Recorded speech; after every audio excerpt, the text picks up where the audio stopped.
नहीं रहा। नहीं, दूसरा माइक डाल दूसरा माइक। अच्छा, चलिए बैठ जाइए आप लोग, बैठिए। देखिए कल कहाँ तक हो गया था? टीपू सुल्तान हाँ, कितनी हो गई थी मैसूरियत? 2, 3, तीसरा चल रहा था। हाँ, पहले में आप बताइए कि पहले में कौन सी संधि हुई? प्रथम आंग्ल मैसूरियत। हाँ, मद्रास। कौन सी? मद्रास।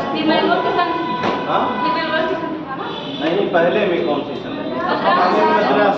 और दूसरे में मैंगलोर की संधि। और तीसरे में अभी होगा वो अरे श्रीरंगपट्टनम।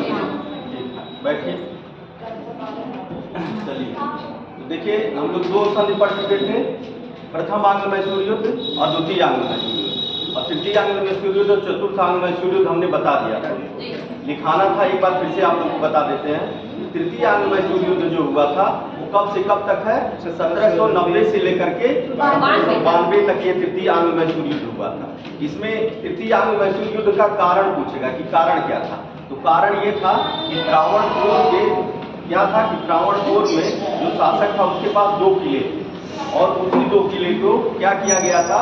उसी 2 किलों को कौन चाह रहा था? टीपू सुल्तान। टीपू सुल्तान जो है उन्हीं 2 किलों को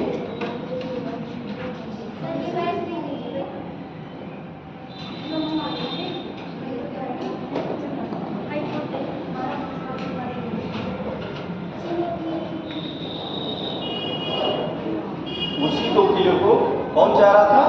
टीपू सुल्तान जो है त्रावणकोर के 2 किलों को चाह रहा था कि हम अपने मतलब हम उसको पा जाए। और क्या होता है कि उसको 2 किले जो थे त्रावणकोर के पास, वो दोनों किलों को कौन पा जाता है?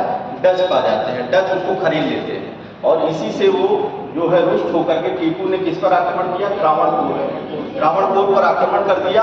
और त्रावणकोर पर जब आक्रमण कर देता है तो त्रावणकोर का जो शासक होता है उसका अंग्रेजों से बहुत अच्छा संबंध होता है, और इसी कारण जो है फिर ये कारण बन जाता है तृतीय आंग्ल मैसूर युद्ध। समझ गए नहीं? तृतीय आंग्ल मैसूर का युद्ध का एक कारण, और एक कारण और था कि दक्षिण भारत में जो है दोनों लोग, अंग्रेज और मैसूर दोनों लोग अपना प्रभुत्व स्थापित करना चाहते हैं। दोनों लोग अपना प्रभुत्व स्थापित। वैसे क्वेश्चन आएगा तृतीय आंग्ल मैसूर युद्ध के बारे में, यूपीएससी में आ गया कि आपको लिखना है 50 वर्ड में, तो ऐसे लिखना है उसका कारण क्या था, कारण के बाद फिर उसमें युद्ध हुआ और युद्ध का परिणाम क्या हुआ। तो ऐसे जो है ऐसे क्वेश्चन पूछ लेता है, 50 वर्ड में पूछ लिया तो आपको ऐसे लिखना रहेगा। मेन कारण के बाद फिर युद्ध क्या हुआ और उसका परिणाम क्या निकला। ठीक, तो युद्ध का कारण आप लोग समझ गए। अब युद्ध जो होता है, जब अब ये हो जाएगा कि उसने आक्रमण कर दिया, तो उस समय जो है गवर्नर जनरल कौन था? तृतीय आंग्ल मैसूर युद्ध में कॉर्नवालिस जो है गवर्नर जनरल रहता है। और उसने जो है फिर क्या किया?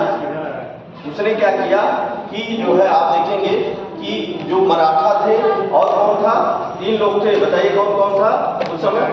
मराठा और निजाम। मराठा, निजाम और ये मैसूर, ये 3 लोग, इन्हीं के बीच में जब जिसका जहाँ जो फायदा देखता था उधर चला जाता था।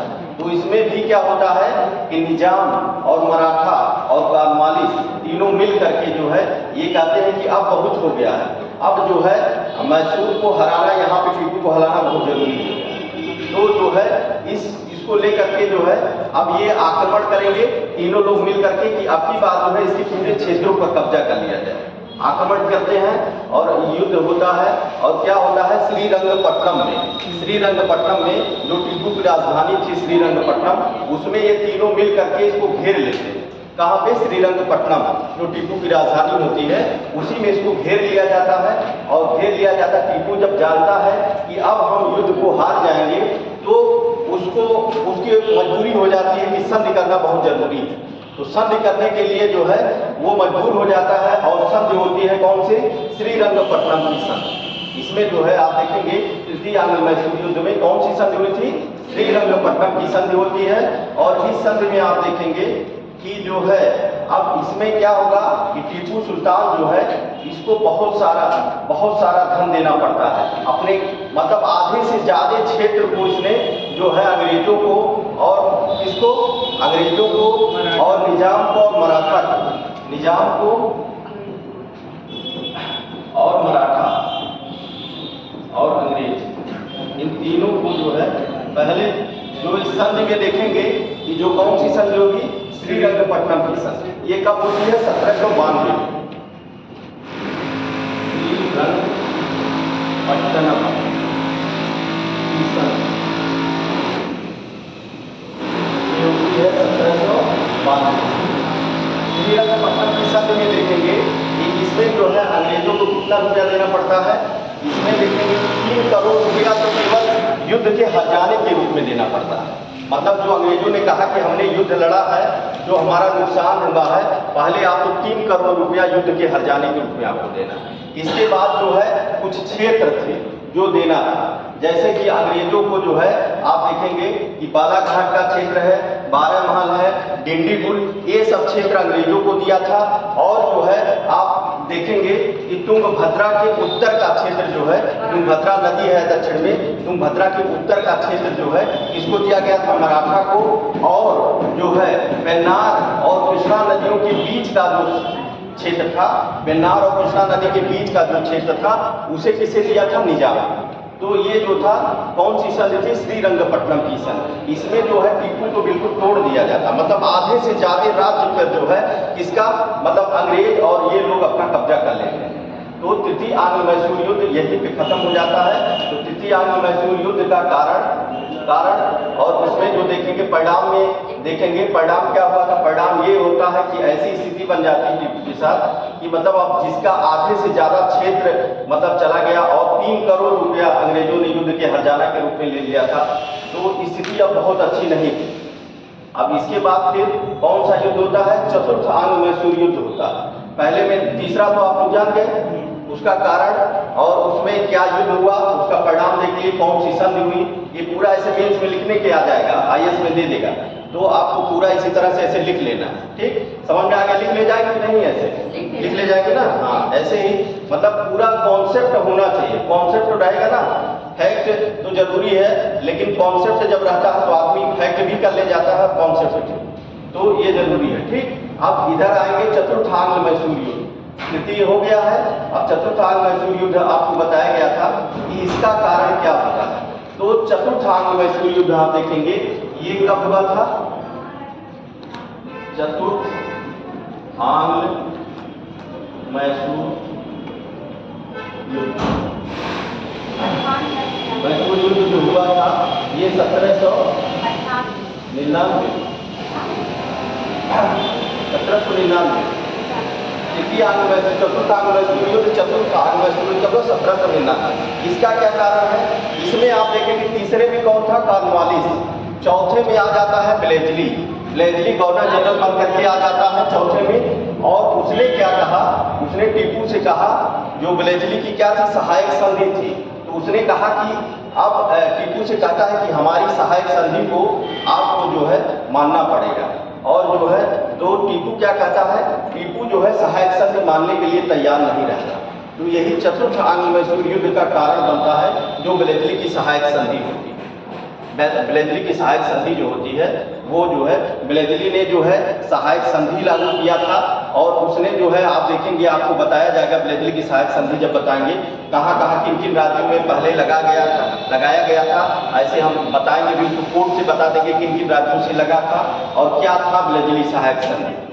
तो ये है, तो ब्लेजली की सहायक संधि में आप देखेंगे कि जैसे कि आपको बता देते हैं ब्लेजली की सहायक संधि। ब्लेजली की सहायक संधि ये थी कि उसमें क्या था कि उसने कहा था या तो सहायक संधि करो या तो युद्ध करो। और ब्लेजली की सहायक संधि में 3 राज्यों को 3 कैटेगरी में बांट दिया था उसने क्या किया था, पहले जो राज्य थे जो किसी के अंडर में नहीं थे उनको अलग कर दिया, और जो दूसरे और तीसरे जैसे कि कुछ मराठा और मुगलों के अधीन थे, और तीसरी कैटेगरी में जो अंग्रेजों के अधीन थे, इन राज्यों पर जो किसी के कैटेगरी में नहीं थे उनसे नहीं, लेकिन जो मुगल मराठा और अंग्रेजों के अधीन थे उन राज्यों पर इसने क्या किया, ब्लेजली ने सहायक संधि की थी। ठीक, अब इसमें आप देखेंगे ब्लेजली की सहायक संधि जो लागू की गई थी, तो इसने किन किन राज्यों पर तो सहायक संधि लागू की, तो ऐसे पूछ लेता है। तो अगर हम आपको बताएंगे कोड के माध्यम से, तो एक है HMTAPBS।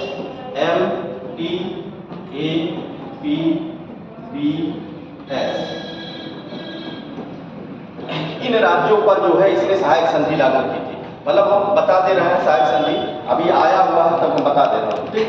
तो सहायक संधि जो है आप देखेंगे तो कहाँ पे पहले जो है इसने किया था, हैदराबाद,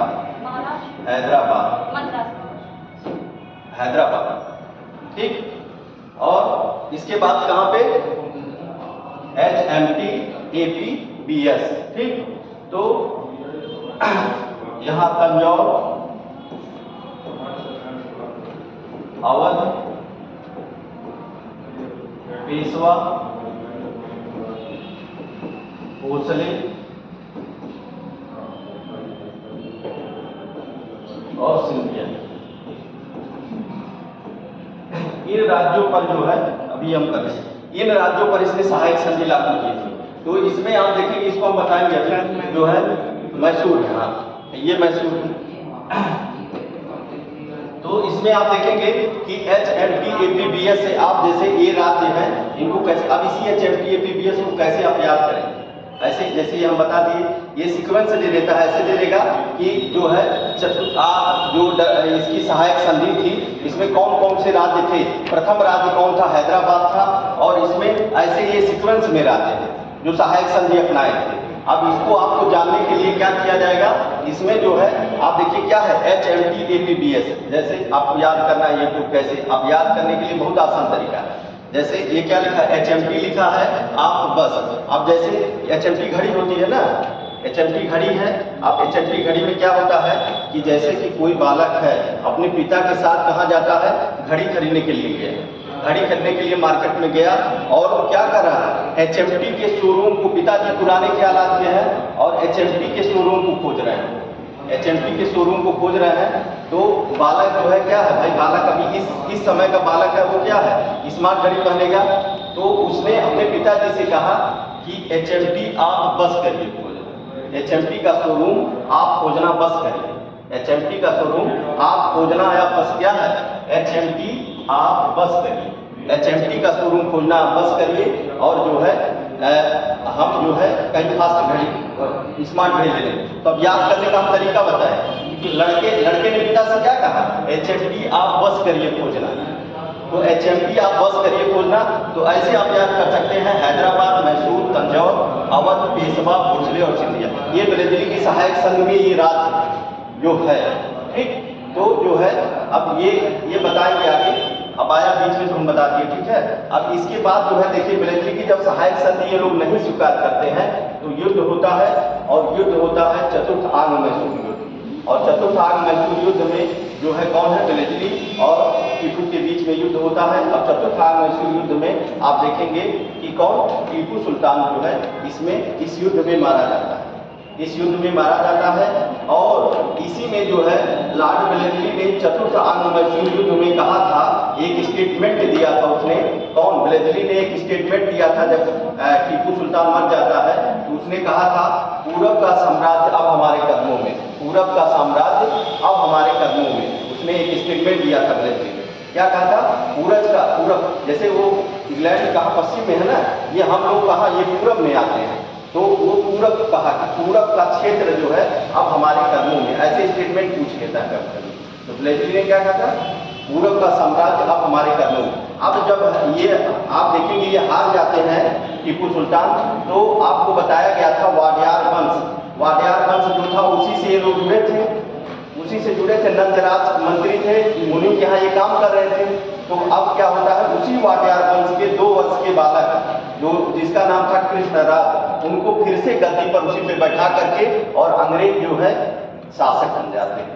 मतलब एक कठपुतली की तरह 2 वर्ष के बालक को जो है वाडियार वंश के 2 वर्ष के बालक को गद्दी पर बैठा दिया जाता है, और बैठा करके फिर क्या किया जाता है, फिर अंग्रेज वहाँ पे राज करना शुरू कर देते हैं। ये हो गया आपका चतुर्थ आंग्ल मैसूर, और यहीं पर ये समाप्त होता है। ठीक, समझ में आया? तो अब लिख लीजिए तृतीय आंग्ल मैसूर युद्ध से, हेडिंग डालिए तृतीय आंग्ल मैसूर युद्ध, लिखिए कारण लिखिए पहले, तृतीय आंग्ल मैसूर युद्ध 1790 से लेकर के 92, 1790 से लेकर के 1792।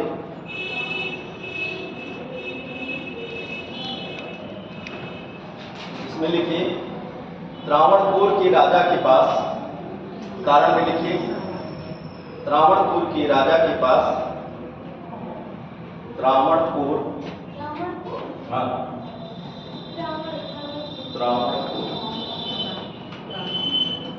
त्रावणकोर के राजा के पास दो दुर्ग थे, जिसे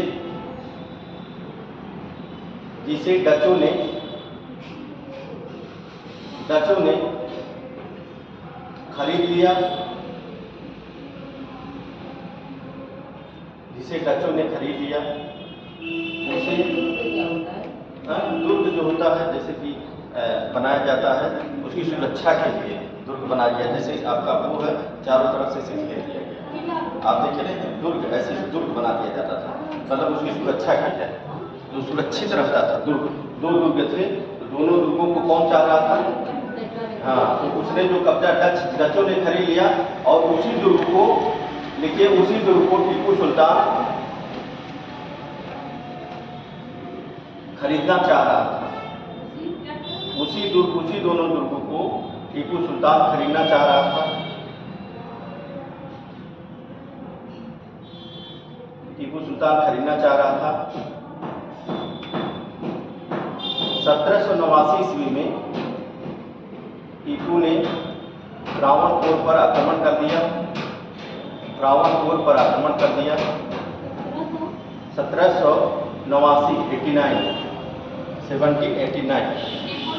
टीपू ने 1789 ईस्वी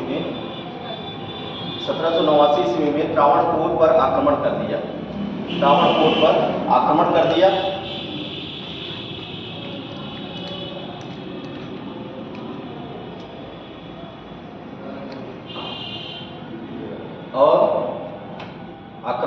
और उसे हरा दिया।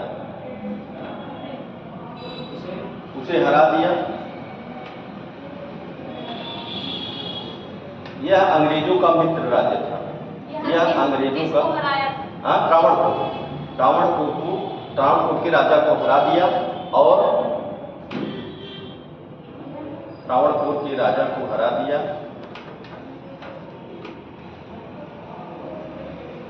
त्रावणकोर अंग्रेजों का मित्र राज्य था।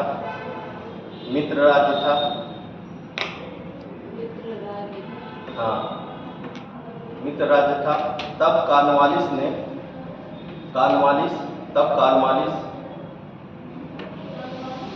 तब कॉर्नवालिस टीपू से रुष्ट हो गया। तब कॉर्नवालिस टीपू से रुष्ट हो गया।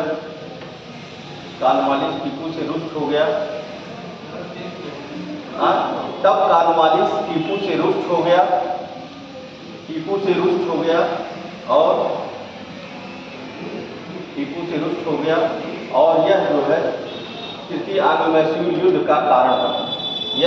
तृतीय आंग्ल-मैसूर युद्ध का कारण था।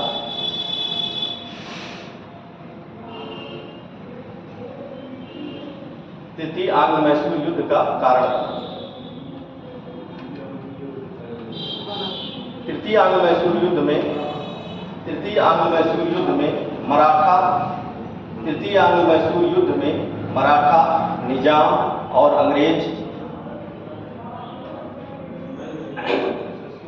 मराठा निजाम और अंग्रेज एक साथ थे। मराठा और अंग्रेज एक साथ थे और दूसरी तरफ टीपू सुल्तान।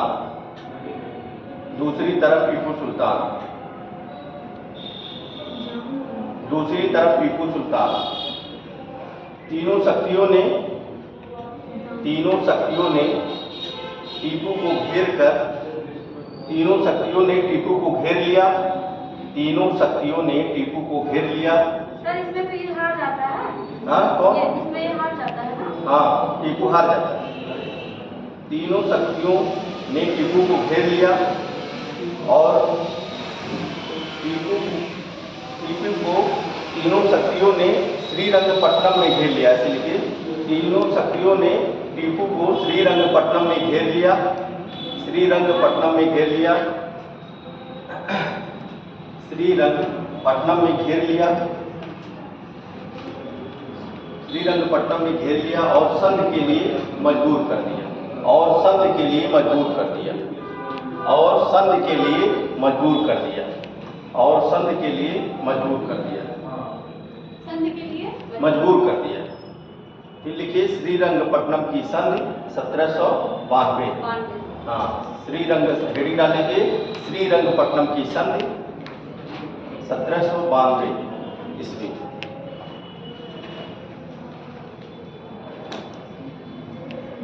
इस संधि में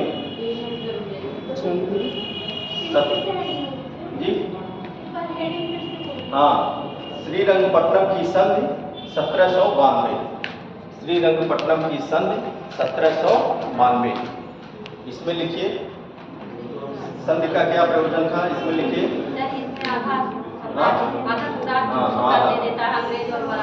हाँ, इसमें लिखिए टीपू को 3 करोड़ रुपया, टीपू को 3 करोड़ रुपया युद्ध के हर्जाने के रूप में, टीपू को 3 करोड़ रुपया युद्ध के हर्जाने के रूप में, युद्ध के हर्जाने के रूप में अंग्रेजों को देना पड़ा, अंग्रेजों को देना पड़ा।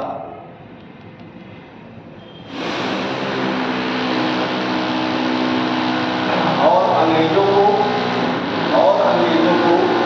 12 महल, और अंग्रेजों को 12 महल डिंडीगुल, 12 महल डिंडीगुल,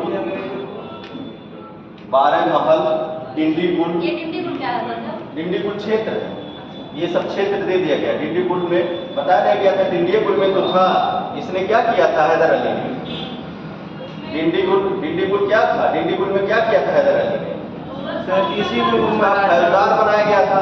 और क्या किया गया था, यही पे मराठा को बनाया। सही बात।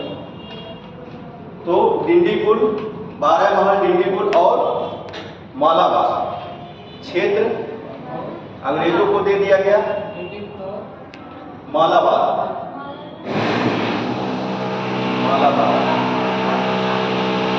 3 करोड़ रुपया 12 महल डिंडीगुल और मालाबार अंग्रेजों को दे दिया गया। फिर लिखे मराठों को तुंगभद्रा के उत्तर का भाग, मराठों को तुंगभद्रा के उत्तर का भाग दिया गया। मराठों को तुंगभद्रा नदी के उत्तर का भाग, मराठों को तुंगभद्रा नदी के उत्तर का भाग दिया गया। तीनों लोग मिलकर लड़े थे ना, तो इसमें आपस में बांटे थे सब। तुंगभद्रा नदी के उत्तर का भाग, और निजाम जो था, निजाम को पेन्नार और कृष्णा नदी के बीच का क्षेत्र, पेन्नार नदी और कृष्णा नदी, पेन्नार नदी और कृष्णा नदी के बीच का क्षेत्र जो है किसको दिया गया था, निजाम को दिया गया था। ऐसे क्वेश्चन पूछ सकता है यूपीएससी में जो है कि जो ऐसे 4 ऑप्शन दे देगा, और जो है कि 3 करोड़ रुपया जो है, 3 करोड़ रुपया अंग्रेजों को दिया गया। इसके बाद फिर ऐसे बदल देगा कि मराठों को जो है पेन्नार और कृष्णा नदी का क्षेत्र दिया गया। और फिर इसी तरह से और किसको, और जो है आप देखेंगे कि निजाम को जो है आप देखेंगे कि निजाम को कहाँ दिया गया, निजाम को वो तुंगभद्रा नदी के उत्तर का क्षेत्र। तो ऐसे बदलेगा। अब इसमें कहेगा कि इसमें कौन सा गलत है, तो आपको 2 है, दोनों गलत मिलेगा, क्योंकि ये पेन्नार और कृष्णा किसको दिया गया है, निजाम को दिया गया है। तो ऐसी चीजों को देखिए यूपीएससी में जो है क्वेश्चन ऐसे 4-5 फैक्ट बनाता उठाता है और वहां से उठा के दे देगा। ये ऐसे ही क्वेश्चन बनते हैं कि 4 ऑप्शन दे दिया, उसमें से 2 ऑप्शन गलत उसी में लिख देगा। अब आप कॉन्सेप्ट है, फैक्ट है, याद है तो आप उनको कर ले जाएंगे। 4-4, 5-5 रहता है उसमें, ऐसे 4-4 ऑप्शन दे देगा और उसमें आपको करना रहेगा। ठीक, तो इस तरह से है। अब ये हो गया तृतीय आंग्ल-मैसूर युद्ध। अब आप देखेंगे चतुर्थ आंग्ल-मैसूर युद्ध। लिखिए, हेडिंग डाल लीजिए, चतुर्थ आंग्ल-मैसूर युद्ध 1799। इसका डेट जो है 1799, चतुर्थ 1799 ईस्वी, चतुर्थ आंग्ल-मैसूर युद्ध। 1799 हो गया। लिखिए, इसमें कारण लिख लीजिए। चतुर्थ आंग्ल मैसूर के समय, चतुर्थ आंग्ल मैसूर युद्ध के समय लॉर्ड वेलेस्ली गवर्नर जनरल बन के आता है। लॉर्ड वेलेस्ली गवर्नर जनरल बन के आता है। लॉर्ड वेलेस्ली गवर्नर जनरल बन के आता है। गवर्नर जनरल बनकर आता है और उसने मैसूर के पास सहायक संघ स्वीकार करने का प्रस्ताव भेजा। और उसने मैसूर के पास सहायक संघ स्वीकार करने का प्रस्ताव भेजा। हाँ, सहायक संघ स्वीकार करने का प्रस्ताव भेजा। सहायक संघ बनकर आया था और उसने मैसूर के पास सहायक संघ स्वीकार करने का प्रस्ताव भेजा। लेकिन टीपू ने प्रस्ताव को अस्वीकार कर दिया। टीपू ने प्रस्ताव को अस्वीकार कर दिया।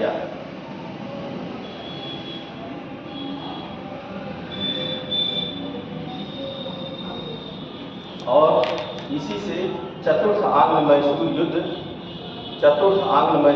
शुरू होता है। इसी कारण से चतुर्थ आंग्ल मैसूर युद्ध शुरू होता है, जिसमें वेलेस्ली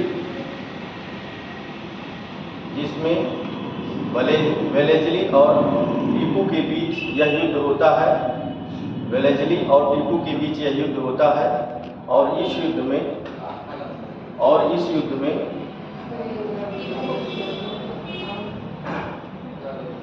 वेलेस्ली और टीपू के बीच में यह युद्ध होता है और इस युद्ध में टीपू मारा जाता है।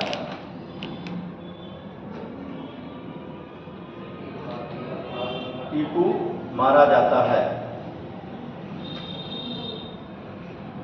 जाता है।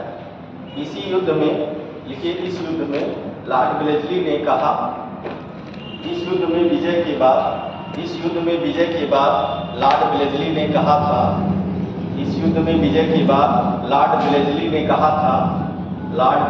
कहा था कि पूर्व का साम्राज्य अब हमारे कदमों में है।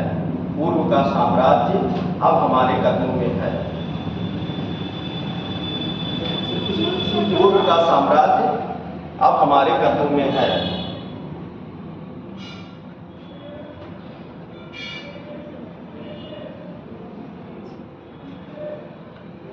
पूर्व का साम्राज्य अब हमारे कदमों में। ठीक है, ये था चतुर्थ आंग्ल मैसूर युद्ध। मैसूर चैप्टर खत्म हो गया। ये अब इसके बाद फिर मराठा शुरू करेंगे।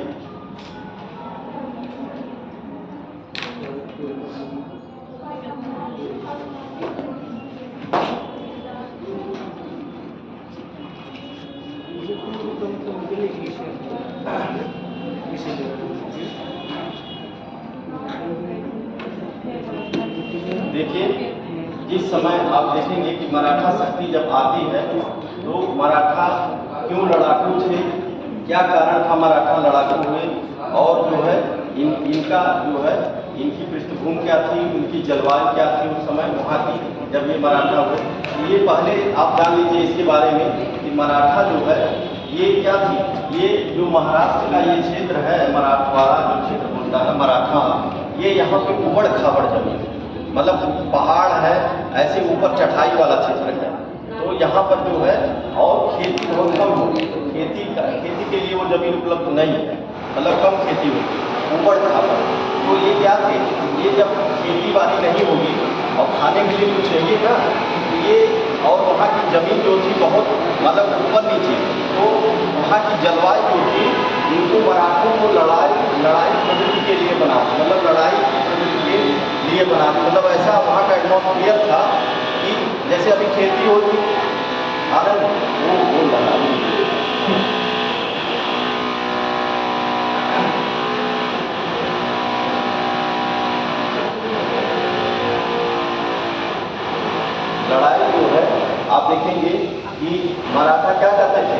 गौरीला युद्ध का, गौरीला युद्ध जो है, गौरीला युद्ध के लिए फेमस थे शिवाजी। तो आप देखेंगे गौरीला युद्ध क्या था, वो क्या करते थे कि अचानक आकर के युद्ध में मार करके फिर छिप जाते, ऐसा मतलब वहाँ पर क्षेत्र था कि छिपने का क्षेत्र, मतलब पहाड़ी इलाका होता है। और ऐसा मतलब जहाँ पे अभी जो है यहाँ पर देखिए खेती बाड़ी है और जो है कुछ ना कुछ लोग जो है पैदा करके अपना रह जाते हैं। अगर यही खेती बाड़ी नहीं होती तो घर पे कैसे रह पाते लोग? भाई आज जो किसान हैं घर पे रह रहे हैं, अगर यही खेती बाड़ी यहाँ पे नहीं होती, यहाँ पर भी पथरीली जमीन होती और वो होती तो भागना पड़ता ना, कहीं ना कहीं खोजना पड़ता ना। तो वही मराठवाड़ा जो था क्षेत्र, मराठा का जो क्षेत्र था वो बहुत मतलब खेती बाड़ी के लिए बहुत उपयुक्त नहीं था, पहाड़ी क्षेत्र था। और इनको जो है लड़ाई लड़ी, ये जो आए थे ये राजस्थान से, पर्टिकुलर जो आए थे मराठा वो राजस्थान से आए थे। राजस्थान में जो है मेवाड़ के सिसोदिया वंश से संबंधित है। जो मराठा थे, जो मराठा है ये सिसोदिया वंश से संबंधित थे। आप एक मूवी देखे होंगे जो है पद्मावती, पद्मावती मूवी देखे हैं? हाँ, पद्मावती में आप देखे होंगे कि जो रतन सिंह राजा थे, जो रतन सिंह जो मेन राजा है, रतन सिंह के भाई रहते हैं सज्जन सिंह। तो उसी समय जब युद्ध होता है तो उस समय जो है सज्जन सिंह जो है रतन सिंह के जो भाई होते हैं वो वहाँ से राजस्थान से महाराष्ट्र में आके बस जाते हैं। और उन्हीं के सज्जन सिंह के ही वंशज ये शिवाजी जो पर्टिकुलर ये लोग राजस्थान के रहने वाले थे, लेकिन आकर के महाराष्ट्र में बस जाते हैं। सिसोदिया वंश वही रतन सिंह के भाई सज्जन सिंह होते हैं और इनकी 5वीं 6वीं पीढ़ी में जो है ये जो है शिवाजी होते हैं। तो ये आपने देखा इनका। अब इसके बाद शिवाजी के बारे में कुछ जान लीजिए कि शिवाजी का जन्म कहाँ हुआ, माता पिता कौन थे, इनके बारे में बेसिकली शिवाजी के बारे में पूछ लेता है क्वेश्चन, उसके बारे में आप जान लीजिए। उसके बाद फिर क्या क्या कैसे हुआ उसके आगे पढ़ते हैं। फिर इसमें भी आपको आंग्ल मराठा युद्ध पढ़ना है। गौरीला युद्ध जो था, हाँ। सर एक कहते हैं छापामारी, इसका मतलब कि रात में ज्यादा इसका आक्रमण कर देते ना। हाँ, रात में जाते थे, दिन में भी क्या होता, पहाड़ था ना वहाँ पे, पहाड़ होने के कारण एक बार गए, आक्रमण किए, आक्रमण करके मार के फिर जाकर छुप गए। सर लूटपाट का काम इसमें करते थे ना गौरीला युद्ध में, मतलब जो उनकी चीजें होते थे, हथियार या और भी सब, हाँ वो छीन लेते थे, वो मतलब अचानक भी जाके उसको छीन लेते थे ना। हाँ यही था, यही मतलब ये था गौरीला युद्ध, मतलब कि गए अचानक में और गए छीन के मार के और उसके बाद फिर गायब, फिर ये लोग खोजते रहे कहाँ गए। तो छापा मार युद्ध एक तरह से लड़ते थे। तो जो है अब देखिए शिवाजी, इसमें जो मेन पढ़ना है आपको शिवाजी को पढ़ना है। और जो है जो आंग्ल मराठा युद्ध हुए हैं और पेशवा, तो इसमें आप देखेंगे शिवाजी का जन्म जो हुआ था 20 अप्रैल 1627 ईस्वी में शिवाजी का। अच्छा ये बताइए शिवाजी का नाम शिवाजी क्यों पड़ा? शिवाजी का नाम शिवाजी बेसिकली यूँ पड़ा था कि जो है शिवाजी जो है शिवनेरी देवी थी, शिवनेरी देवी उनकी कुल की देवी, जैसे बोला जाता है कुल की देवी, तो कुल की देवी शिवनेरी थी, उन्हीं के नाम से इनका नाम शिवाजी पड़ा था। और इनका जन्म जो होता है ये कब होता है, इनका डेट कभी कभी विशेष में डेट ऐसे पूछ लेगा कि या समीक्षा अधिकारी में कि इनका जन्म कब हुआ था, तो 1627 ईस्वी में कहाँ पर हुआ था, पूना के शिवनेर किले में। पूना के ये भी आपको याद रखना है कि किस किले में हुआ था, शिवनेर किले में। शिवनेरी देवी के नाम से शिवाजी पड़ा था। और जो है शिवनेर दुर्ग में जो है इनका जन्म होता है। और इनके पिता का नाम क्या था, शाहजी भोसले। बता दीजिए। हाँ, इनका जो 20 अप्रैल 1627, अभी नोट करा देंगे, पहले सुन लीजिए, अभी आपको नोट करा देंगे, पहले सुन लीजिए इसको, लिखने में क्या है भूल जाती हैं चीज़ें। अभी हम पूरा बोल दे रहे हैं, समझा दे रहे हैं, उसके बाद हम लिखा देंगे आपको, ठीक। तो इनका जो जन्म होता है कब होता है, 20 अप्रैल 1627 में। कहाँ पर होता है, शिवनेर के दुर्ग में होता है। और जो है इनके पिताजी का क्या नाम था, शाहजी भोसले। शाहजी भोसले जो थे और उनकी माता का नाम था जीजाबाई, ठीक, जीजाबाई था। शाहजी भोसले ने क्या किया था कि एक विवाह और कर लिया, तुकोबाई महतो से विवाह करके ये बंगलौर रियासत में चले जाते हैं। इनके पिताजी जो शिवाजी के रहते हैं, जो क्या नाम था, शाहजी भोसले। शाहजी भोसले जो थे इन्होंने क्या किया कि तुकोबाई महते दूसरी मतलब स्त्री से विवाह करके और वो जो है अपनी इनकी माता जो जीजाबाई थी इनको छोड़ करके ये बंगलौर रियासत में चले जाते हैं और यहाँ इनको छोड़ देते हैं। शिवाजी अब क्या है, शिवाजी का तो लालन पालन उनकी माता ने किया था, पिताजी ने मतलब छोड़ दिया था और चले गए थे दूसरी जगह। और इनका जो किसके संरक्षण में, ये भी क्वेश्चन कभी पूछ लेता है कि शिवाजी का सबसे अधिक लगाव किससे था, तो उनकी माँ से था, क्योंकि उन्हीं के संरक्षण में जो है शिवाजी का जो है विकास होता है। अब इसमें इनके दो गुरु होते हैं, गुरु कोणदेव और जो है रामदास। जो गुरु कोणदेव थे ये इनके एक तरह से संरक्षक थे, और सैन्य शिक्षा, घुड़सवारी, ये सब जो शिक्षा दिया था वो गुरु कोणदेव ने उनको दिया था। और जो है रामदास जो गुरु जो होते हैं, ये क्या किए थे, ये समर्थ गुरु रामदास इनका पूरा नाम था, समर्थ गुरु रामदास। इन्होंने अध्यात्म की शिक्षा इनको दी थी, शिवाजी को अध्यात्म। दो गुरु थे, गुरु वाला क्वेश्चन पूछता, दो गुरु थे, कौन कौन थे, कोणदेव और समर्थ गुरु रामदास। कोणदेव ने क्या किया, एक तरह से कोणदेव जो थे ये इनके संरक्षक थे, मतलब उनके पिता के बाद, उनके पिता के मित्र भी थे वो कोणदेव।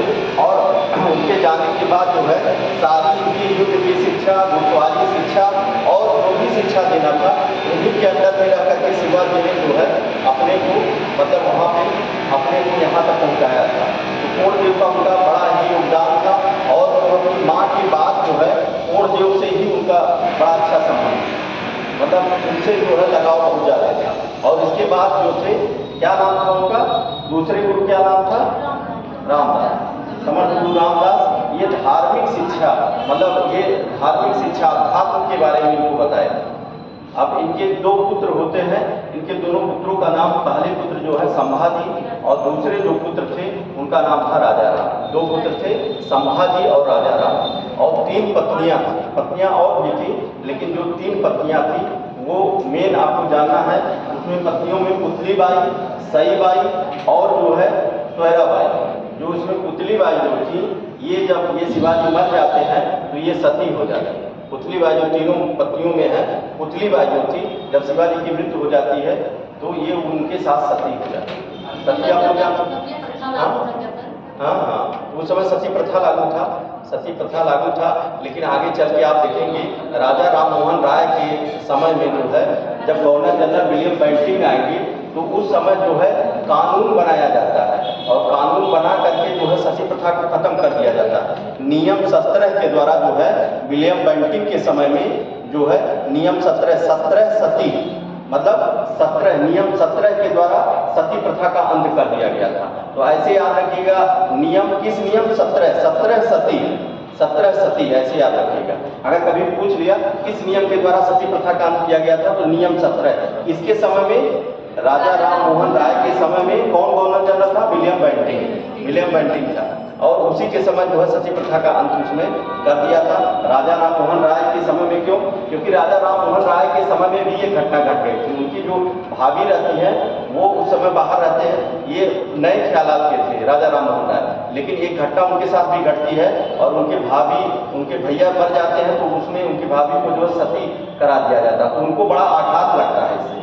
तब उन्होंने सोच लिया कि नहीं, हम सती प्रथा को एकदम से खत्म करके रहेंगे। वन नहीं, विलियम बेंटिंक के समय में, तब राजा राम मोहन राय के समय में देखेंगे विलियम बेंटिंक आते हैं और उन्होंने ही कानून बनाया जो नियम 17 के द्वारा सती प्रथा का कानूनी रूप से अंत कर दिया गया कि अब उस पर एक कानून बना दिया गया।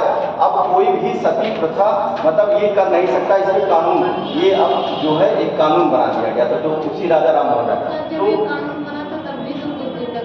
हाँ कुछ चलता रहा, लेकिन धीरे धीरे अब खत्म होने लगा। जब जो वो हुआ, लेकिन जो है कमी तो आ गई, धीरे धीरे खत्म हो गया। जब कानून बनाया गया, सती लाई गई, तो वो जो है वो खत्म हो गया सती प्रथा। तो सती प्रथा का तो इसमें आप देखेंगे कि पुतली बाई जो थी वो क्या हो गई थी, सती हो गई थी। और जो है स्वैरा बाई जो थी ये राजमहिषी थी, मतलब इनके साथ जो है शिवाजी के साथ ये बैठती थी, उसमें मराद महल में महिषी थी स्वैरा बाई। ठीक, तीन पत्नियां थी, जान के दो पुत्र हैं। इसके बाद फिर इनका जो है 2 बार राज्याभिषेक हुआ था, मतलब शिवाजी का 2 बार राज्याभिषेक हुआ था। क्यों 2 बार राज्याभिषेक हुआ था, मतलब तो राज्याभिषेक तो एक ही बार होता है ना, लेकिन शिवाजी का जो राज्याभिषेक हुआ था वो 2 बार में राज्याभिषेक हुआ था। क्यों हुआ था 2 बार, इस नाते हुआ था। पहला राज्याभिषेक देखेंगे 16 जून जो पहला राज्याभिषेक हुआ था शिवाजी का, वो 16 जून 1674 ईस्वी में शिवाजी का पहला राज्याभिषेक जो है, जो आप देखेंगे गंगा भट्ट नाम के पंडित, बनारस के पंडित होते हैं गंगा भट्ट, उनके द्वारा जो है हिंदू रीति रिवाजों के आधार पर जो है उनका क्या किया जाता है, राज्याभिषेक किया जाता है। कहाँ पर किया गया था? रायगढ़ में जो है 74, कब? 16 जून 1674 ईस्वी में। कहाँ स्थान क्या होता है? रायगढ़ में इनका प्रथम राज्याभिषेक किया जाता है शिवाजी का। और ये कौन करता है? बनारस के पंडित होते हैं, उनका नाम क्या था? गंगा भट्ट, जो है हिंदू रीति रिवाजों से जो है इनका राज्याभिषेक कराते हैं। अब इसके बाद क्या होता है, इसी में जब राज्याभिषेक हो जाता है तो ये रायगढ़ में राज्याभिषेक हुआ था, तो शिवाजी ने अपनी राजधानी, जब राज्याभिषेक हो गया तो अपनी राजधानी जो है रायगढ़ में स्थापित करते हैं। तो ये भी क्वेश्चन इंपॉर्टेंट है कि शिवाजी की राजधानी कहाँ थी? रायगढ़ में थी। और इन्होंने क्या किया, एक इसी समय जब राज्याभिषेक पहली बार हुआ तो नया संवत चलाया था। और जो है आप देखेंगे कि शिवाजी ने छत्रपति उत्कीर्ण जो है सोने और तांबे के सिक्के भी चलाए थे, जिस पर छत्रपति लिखा हुआ था। और छत्रपति की उपाधि भी इसी में ही ली थी। प्रथम जब उनका राज्याभिषेक होता है उसी में ही छत्रपति की उपाधि ली थी। और इनकी जो पत्नी होती है स्वैराबाई, उनको राजमहिषी भी इसी में बनाते हैं। तो राजमहिषी जो मतलब राजमहल में एक साथ जब सभा बैठती थी उसमें साथ में बैठती थी, राजमहिषी उनको बनाते हैं। तो जो देखेंगे कि पहले जो राज्याभिषेक हो रहा है उसमें ये काम कौन सा हुआ? पहला राज्याभिषेक कब हो रहा? 16 जून 1674 ईस्वी में। कौन? हिंदू रीति रिवाजों के आधार पर जो है यह राज्याभिषेक हुआ। और कौन किया था? बनारस के पंडित थे गंगा भट्ट, इन्होंने जो है राज्याभिषेक कराया था। और जो है राज्याभिषेक के बाद इन्होंने देखा कि रायगढ़ में राज्याभिषेक हुआ था, रायगढ़ में ही राजधानी बनाई गई। इन्होंने अपनी राजधानी रायगढ़ बनाई, छत्रपति की उपाधि यहीं पर ली थी। और इन्होंने जो है एक संवत चलाया था और सोने और तांबे के सिक्के पर जो है छत्रपति उत्कीर्ण कराया था, ये पहले में। लेकिन क्या कारण था कि एक बार जो है पहली बार दो बार राज्याभिषेक हुआ? शिवाजी का क्या कारण था? भाई एक ही बार तो राज्याभिषेक होता है, लेकिन दो बार राज्याभिषेक हुआ था। उसका कारण क्या? कारण ये था कि जो है जब 16 तारीख को उनका राज्याभिषेक होता है तो 16 तारीख के बाद 17 तारीख को ही उनकी माँ का देहांत हो जाता है। उनकी माता जीजाबाई, जो 16 तारीख को राज्याभिषेक हुआ, 17 तारीख को उनकी माँ का देहांत हो जाता है। तो उनको लगता है जैसे अभी कुछ कोई आप काम करने जाइए और कोई अनशुभ कार्य हो जाता है तो लगता है कि इसी कारण से ये कार्य हुआ है। तो उनके मन में भी लगा कि नहीं, इसी कारण से जो है कुछ गलती हो गई राज्याभिषेक में या कुछ हुआ, इसी कारण से हमारी माँ का देहांत हुआ है। तो उनको लगा कि यही कारण था मतलब। तो दूसरी बार जो है ये राज्याभिषेक कराते हैं। और दूसरी बार जो है 14 सितंबर देखेंगे, 24 सितंबर और उसी 1674 ईस्वी में आपकी तांत्रिक तरीके से कराते हैं। पिछली बार जो है किस तरीके से कराए थे? जो है पहली बार जो है ब्राह्मण हिंदू रीति रिवाजों से कराए थे। लेकिन अब की बार जो राज्याभिषेक इनका हो रहा है वो कांची के पंडित वो रहते हैं गोस्वामी, निश्चल गोस्वामी उनका नाम रहता है, उनके द्वारा जो है दूसरी बार इनका राज्याभिषेक हुआ। तो जो है 2 बार राज्याभिषेक हुआ है, ये जानिएगा इनके। और फिर जो है आप देखेंगे कि जो है इनका पहला जो युद्ध जो इन्होंने कौन सा किला पहले जीता था? शिवाजी ने देखेंगे तो पहली विजय इनकी थी 1644 में, इन्होंने तोरण का किला जीता था। तोरण का किला पहली अगर पूछ लिया कभी भी, इन्होंने पहली विजय जो प्राप्त की थी वो कौन था? तो 1644 ईस्वी में तोरण का किला। और अंतिम विजय जो थी 1678 ईस्वी में इन्होंने अंतिम जो विजय प्राप्त की थी वो जिंजी का किला था, मतलब जीता था जिंजी का किला। ठीक, पहला जो है तोरण का किला और अंतिम विजय जो थी ये जिंजी का किला था। तो इस तरह से शिवाजी के बारे में हम लोग ने कुछ जाना। ठीक है, समझ में आया ना कि कौन कौन क्या था? मतलब जन्म से लेकर के इनका जन्म कब हो रहा है? 1627 ईस्वी में जन्म हुआ। उनके पिता का क्या नाम था? शाहजी भोसले। माता का नाम जीजाबाई था। और इसके बाद फिर जो है आप देखेंगे इनके गुरु कौन थे? रामदास और कौन थे? 2 गुरु रहते हैं। और इनके जो है बेटे पुत्र का क्या नाम था? संभाजी और राजा।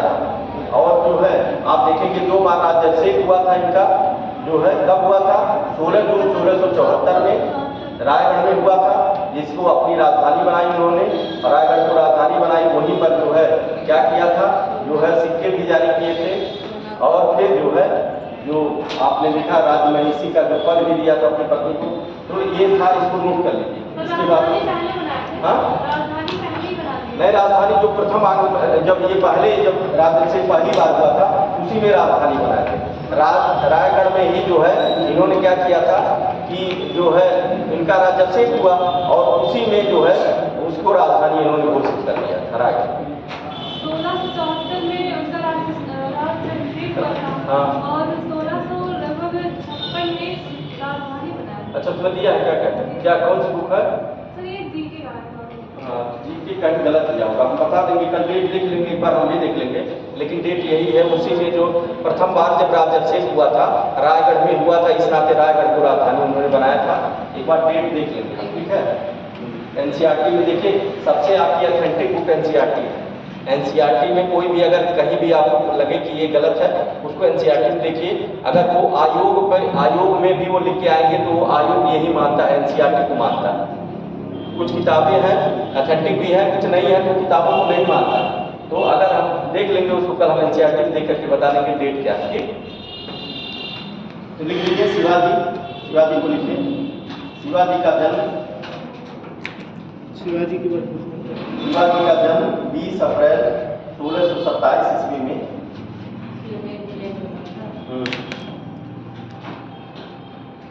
पूना में सिवनेर दुर्ग में हुआ था। 20 अप्रैल 1627।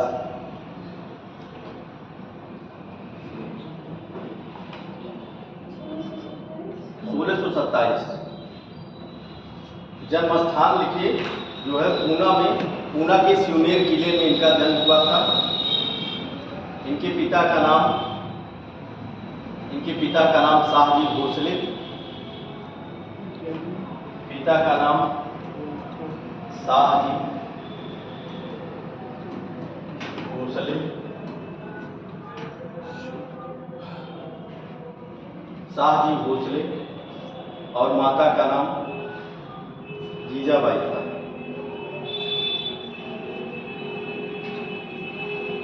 जीजाबाई था। शाहजी भोसले ने तुकोबाई मोहितो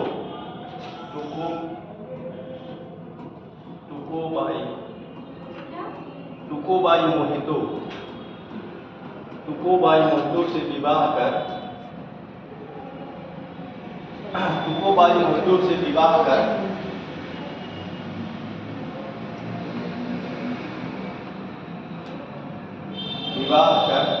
बेंगलोर चले गए। विवाह कर जो है बेंगलोर रियासत में चले गए और यहाँ पर जीजाबाई और शिवाजी दोनों लोग एक साथ रहते थे।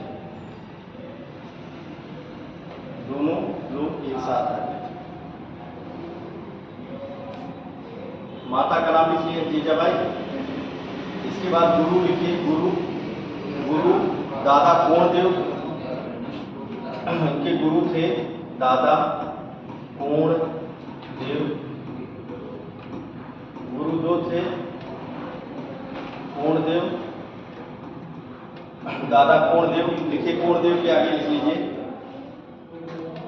दादा कोणदेव।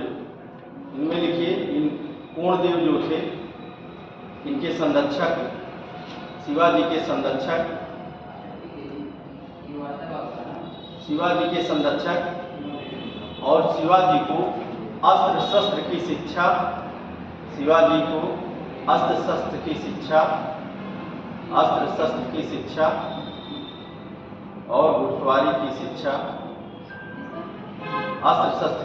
और घुड़सवारी की शिक्षा दी थी।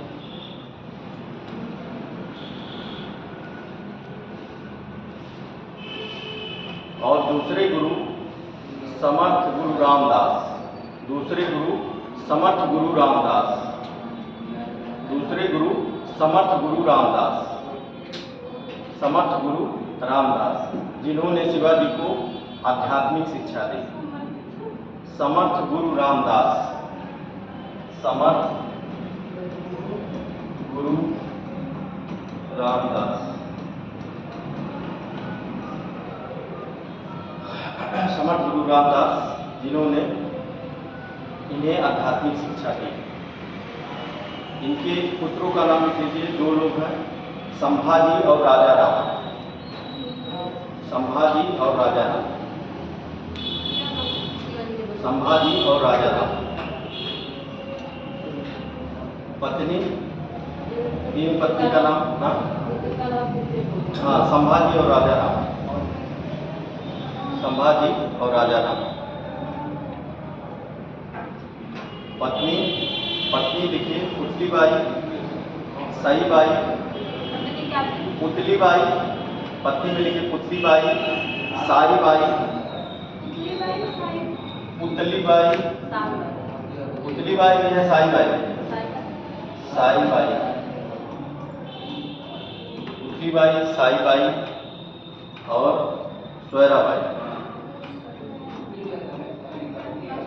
स्वैराबाई,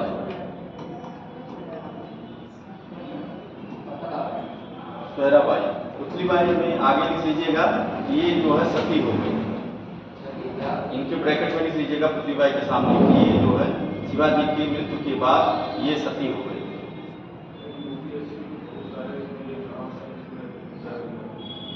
सती हो गई। बस इसके बाद लिखिए राज्याभिषेक, शिवाजी का राज्याभिषेक। शिवाजी का राज्याभिषेक। शिवाजी का राज्याभिषेक, प्रथम राज्याभिषेक। शिवाजी का राज्याभिषेक 2 बार हुआ। प्रथम राज्याभिषेक 2 बार हुआ। प्रथम राज्याभिषेक, प्रथम राज्याभिषेक 16 जून 1674 ईस्वी में। 16 जून 1674 ईस्वी में। हाँ, 2 बार में हुआ। प्रथम राज्याभिषेक 16 जून 1674 ईस्वी में रायगढ़ में। रायगढ़ में बनारस के पंडित गंगा भट्ट के द्वारा, बनारस के पंडित गंगा भट्ट के द्वारा, बनारस के पंडित गंगा भट्ट के द्वारा हिंदू रीति रिवाजों से हुआ। हिंदू रीति रिवाजों से हुआ। हिंदू रीति रिवाजों से हुआ।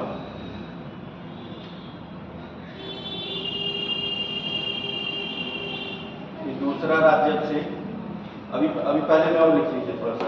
इसी में शिवाजी ने रायगढ़ को अपनी राजधानी बनाई। इसी में शिवाजी ने रायगढ़ को अपनी राजधानी बनाई। प्रथम राज्याभिषेक में ही शिवाजी ने रायगढ़ को अपनी राजधानी बनाई।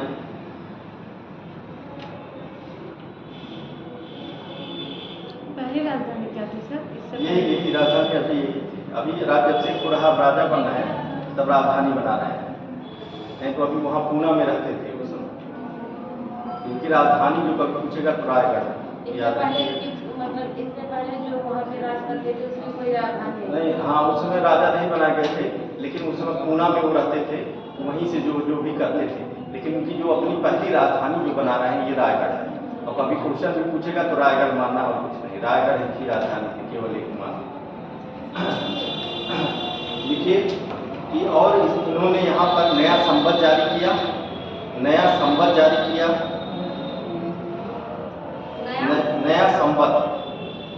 नया संवत जारी किया।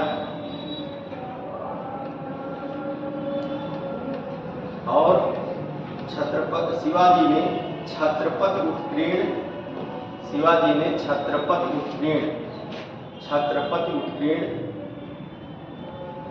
छत्रपति उत्कीर्ण। सर इनको छत्रपति क्यों कहा जाता है? हाँ, उनका कास्ट ही वही है हमारा। हाँ, मराठा से छत्रपति उपाधि दी गई थी।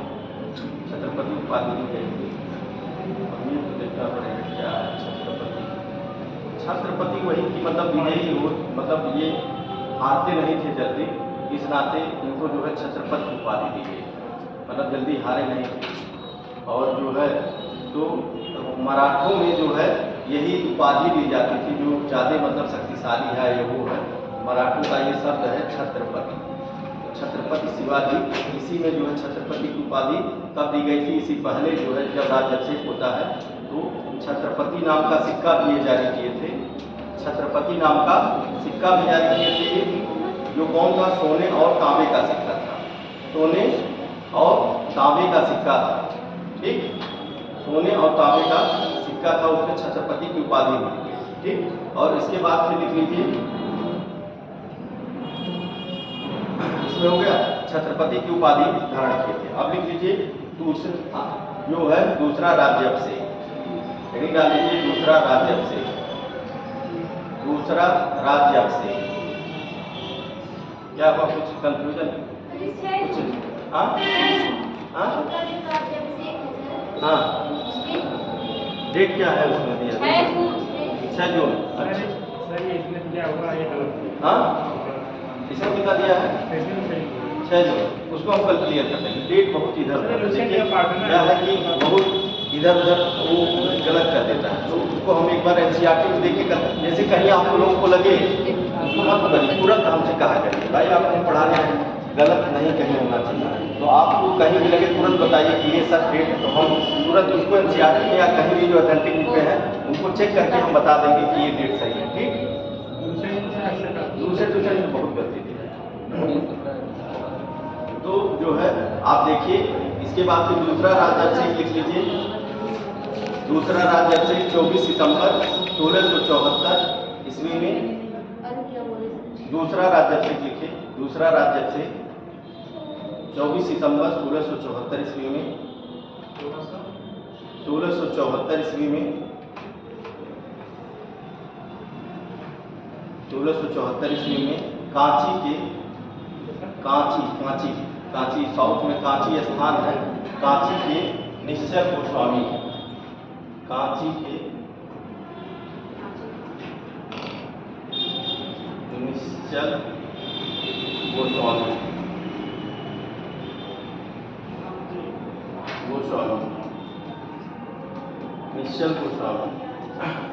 निश्चल गोस्वामी से तांत्रिक तरीके से राज्याभिषेक कराया।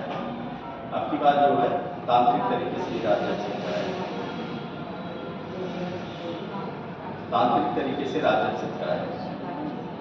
पहली विजय इनकी लिख लीजिए, अगर पूछ लेता है, क्वेश्चन पूछता है कि इनकी पहली विजय कौन थी, तो शिवाजी की पहली विजय 1644 में तोरण का विजय किया था, तोरण के किले का विजय किया था, 1644 ईस्वी में तोरण का किले का विजय किया, पहला है। और अंतिम युद्ध लिख लीजिए, अंतिम जो जीते थे 1644 ईस्वी में तोरण का किला,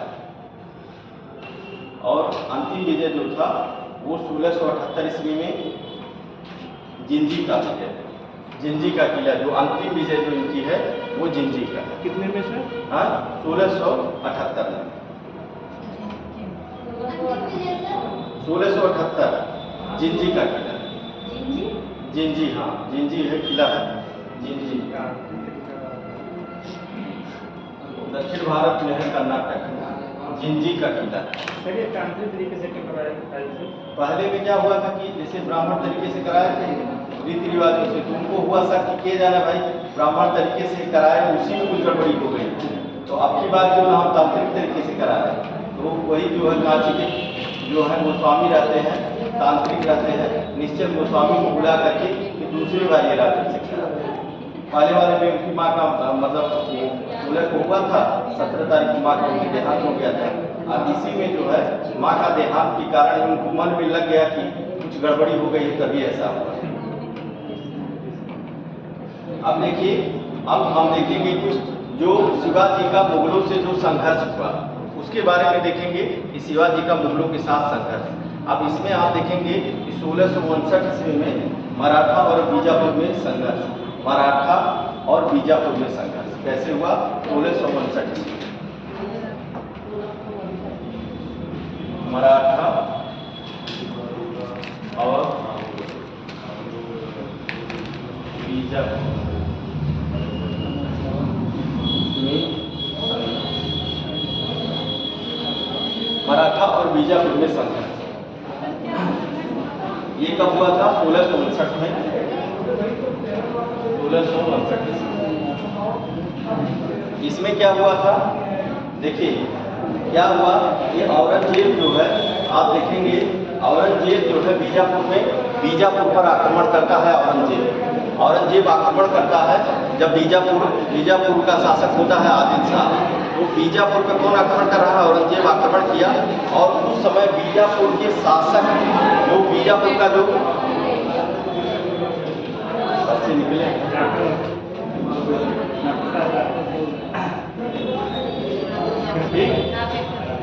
जो देखिए जो बीजापुर का शासक था उस पर कौन आक्रमण कर रहा है? औरंगजेब ने आक्रमण किया। और जो है और उस समय आप देखेंगे कि बीजापुर के शासक की जो सहायता कर रहे हैं शिवाजी इस युद्ध में क्या किए थे? इसकी सहायता किए थे। किसकी सहायता किए थे? जो है बीजापुर के शासक आदिल शाह की शिवाजी ने सहायता की। लेकिन कुछ कारणवश फिर क्या होता है कि औरंगजेब जो है उत्तर भारत लौट जाता है। तब बीजापुर का शासक जो था आदिल शाह, बीजापुर का जो शासक था आदिल शाह, वह देखता है कि जो है अब जो आप शिवाजी जो है ये क्या है? एक मजबूत शक्ति के रूप में उभर रहे हैं। शिवाजी क्या है? एक मजबूत शक्ति के रूप में उभर रहे हैं। और अगर शिवाजी को नहीं रोका गया तो जो है ये हमारे लिए ही नुकसान कर देंगे। मतलब बताइए अभी शिवाजी ने क्या किया? जो बीजापुर के शासक को क्या कर रहे हैं? अभी हेल्प करने उन्हीं का गए थे। औरंगजेब ने आक्रमण किया और उसका हेल्प करने के लिए गए थे। अब उसके बाद जो है फिर इसके मन में क्या आ गया पता नहीं क्या, इसने कहा कि नहीं पहले जो है अब वहाँ से वो जब चले गए इसने कहा कि शिवाजी जो है हमारे लिए खतरा बन सकते हैं, क्योंकि यहीं बगल में थे शिवाजी, तो ये हमारे लिए खतरा बन सकते हैं। तब इसने जो है शिवाजी को मारने के लिए जो है रणनीति बनाना शुरू किया। और जो बीजापुर का शासक कौन था? आदिल शाह। और इसने जो है आप देखेंगे कि जो है अफजल खां को जो है आप देखेंगे बीजापुर के शासक ने अफजल खां को 1659 ईस्वी में ही जो है शिवाजी को मारने के लिए भेजता है। अफजल खां से शिवाजी का पहला युद्ध हुआ था जो है, तो शिवाजी अफजल खां को मारने के लिए भेजता है। अफजल खां इतना वो था तो वो तो अपना जब सुना कि शिवाजी को, तो वो डींग मारने लगा कि हम तो बिना घोड़े से उतरे ही शिवाजी को मार देंगे और ये और वो करने लगा। तो शिवाजी का क्या था कि जो है अफजल खां से जो युद्ध होता है तो उसमें जो है शिवाजी को जो अफजल खां था उसने अपने दूत जो था, क्या नाम था? कृष्णजी भास्कर को अफजल खां का दूत था, उसने भेजा कि जो है हम लोग मिलना चाह रहे हैं और मिल करके जो है जो आप जिस राज्य में रह रहे हैं उससे ज़्यादा उसे पद का वादा देंगे, सेना देंगे और वो देंगे, लेकिन वो हमारे साथ आकर के मिल जाए या हमसे मिल करके बात करें। तो वो अपना क्षेत्र जो चुन रहा था, तब शिवाजी ने क्या किया? कहा नहीं, ना आपका क्षेत्र रहेगा ना हमारा क्षेत्र रहेगा, वो क्षेत्र रहेगा प्रतापगढ़ का जंगल। वहीं पर जो है एक क्षेत्र है प्रतापगढ़, ये वाला प्रतापगढ़ नहीं, वहाँ पर महाराष्ट्र प्रतापगढ़ का जो जंगल था वो क्षेत्र चुना गया। और जो है उसी क्षेत्र में शिवाजी भी तैयार हो गए और कि दोनों लोग जो है वहीं पर मिलेंगे और वहीं पर जो है वार्ता होगी। अब शिवाजी तो जान रहे थे कि अफजल खां जो है धोखेबाज है, वो धोखा करेगा। तो अफजल खां ने क्या किया था? अफजल खां 2 अंगरक्षक रखा था। अब इसमें जो है दूतों के माध्यम से ये हो गया था कि ना कोई हथियार लेके आएगा ना कोई साथ में लेके आएगा, और हथियार कुछ नहीं, ये केवल बात होगी वहाँ बैठ करके। लेकिन अफजल खां जानते हैं वो धोखा करना चाह रहा था, तो उसने जो है कटार लेकर आया और अपने जो है साथ जो है 2 अंगरक्षक लेके आया था। उसमें जो है आप देखेंगे 2 अंगरक्षकों में एक जो है महान तलवारबाज रहता है सैयद बादा, जो बहुत बड़ा तलवारबाज रहता है सैयद बादा, उसको भी अपने अंगरक्षक के रूप में साथ में लेके आया था। तो 2 अंगरक्षक लेके आना था, तो अंगरक्षकों में भी किसी को मतलब कोई हथियार लेके नहीं आना था। शिवाजी को भी जानकारी हो जाती है कि मतलब जान जाते कि धोखा तो जरूर देगा, तो शिवाजी जो है अपने पहले कवच पहन लेते हैं, अंदर जो है एक पूरा कवच पहन लेते हैं कि कोई अगर वार करे तो उसमें लगे ना, वार लगे तो मतलब वो कवच पहन लेते हैं और हाथ में बघनक जो बाघ का नख टाइप का होता है उसको हाथ में से पहन लेते हैं। और जो है और अपने दो जो उनके जो अंगरक्षक थे उनके साथ और सेना को दोनों लोगों ने जंगल में छुपा दिया था। उन्होंने भी छुपा दिया, इन्होंने भी छुपा, जान रहे थे वो धोखा करेगा। इसके बाद फिर आप अफजल खां के बारे में सुने भी होंगे।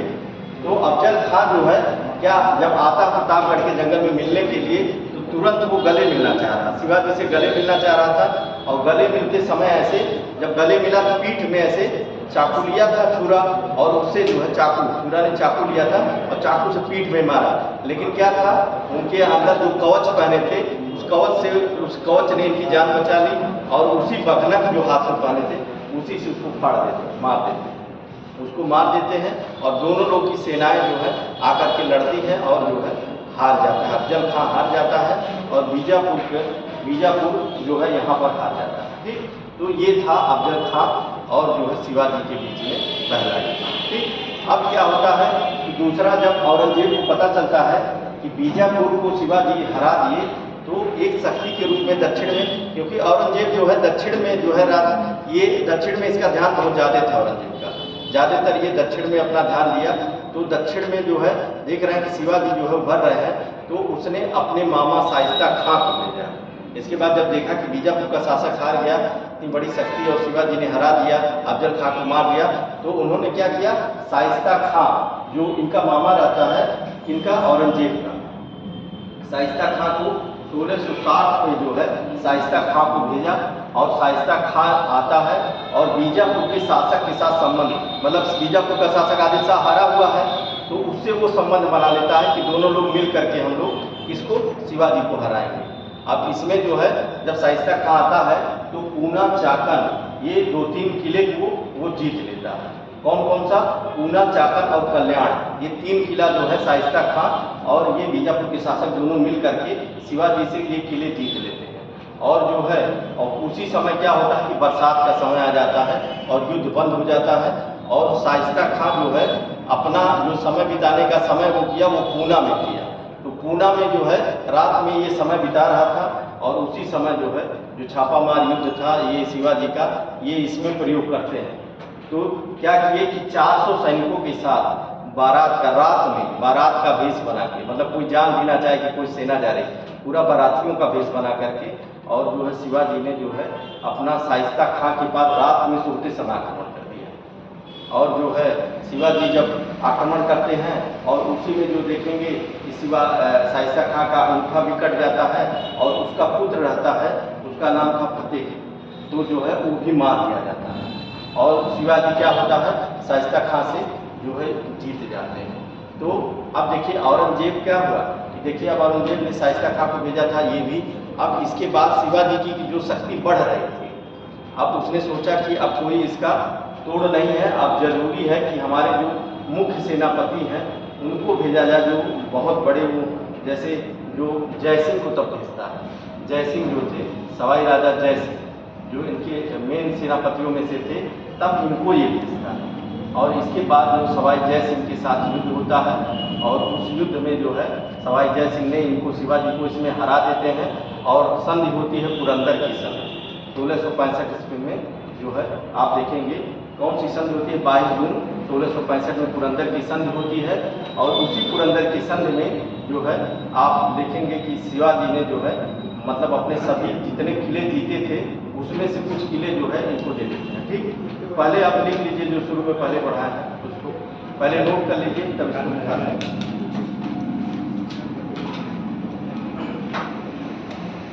तो शिवाजी का समझ गए, इसका हुआ बीजापुर के शासक से। बीजापुर का शासक ने किसको भेजा था युद्ध के लिए, धोखे के लिए, धोखे से मारने के लिए, क्या नाम था उसका, अफजल खां। 59 में अफजल खां को भेजता है और अफजल खां और उनके बीच में जो वार्ता होती है और उसके बाद देखिए धोखे पर था लेकिन शिवाजी ने उसको मार करके अफजल खां को 59 में हटा करके फिर 60 में आप देखेंगे किसको भेजा जा रहा है, हाँ, शाइस्ता खां। शाइस्ता खां कौन था, औरंगजेब का मामा था और उसे जो है शिवाजी के मतलब विजय को रोकने के लिए भेजा जाता है और वह बीजापुर के शासक से संबंध बना करके युद्ध मतलब युद्ध में लड़ता है और उसमें आप देखेंगे पूना, चाकन और कल्याण 3 किले को विजय प्राप्त कर लेता है। और उसके बाद पूना में विश्राम करते समय रात में जो है जो शिवाजी ने उस पर आक्रमण कर दिया था और उसमें उसके पुत्र और उसका मुक्का कट जाता और युद्ध में जो है शाइस्ता खां जो है हार जाता।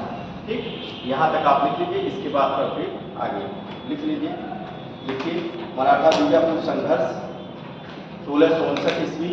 इसमें लिखिए जब औरंगजेब बीजापुर पर आक्रमण किया था, जब औरंगजेब ने बीजापुर पर आक्रमण किया था, जब औरंगजेब ने बीजापुर पर आक्रमण किया था, तब शिवाजी ने, जब औरंगजेब ने बीजापुर पर आक्रमण किया था, जब औरंगजेब ने बीजापुर पर आक्रमण किया था, तब शिवाजी ने बीजापुर का साथ दिया, तब शिवाजी ने बीजापुर का साथ दिया, बीजापुर का साथ दिया। लेकिन औरंगजेब के उत्तर भारत वापस चले जाने पर, औरंगजेब के उत्तर भारत वापस चले जाने पर, औरंगजेब के उत्तर भारत वापस चले जाने पर बीजापुर का शासक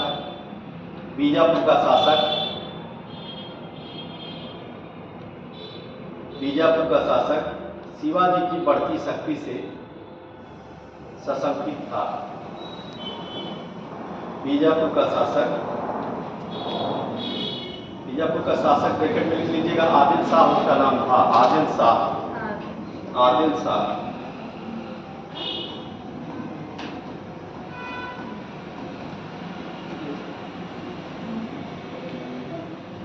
बीजापुर का शासक आदिल शाह जो है शिवाजी की बढ़ती शक्ति से सशंकित था,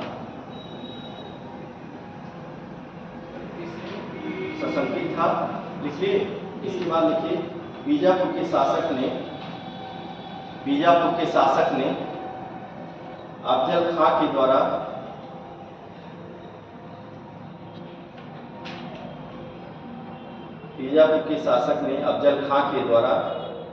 शिवाजी को मारने का प्लान बनाया,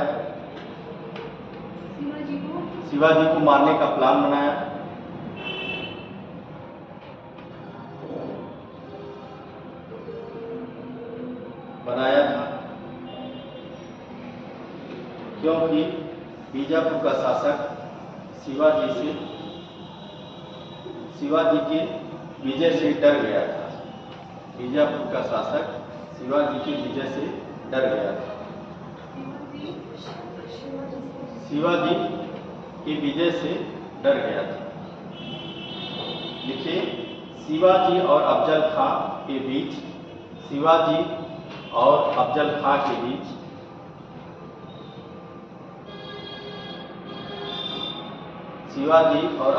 के बीच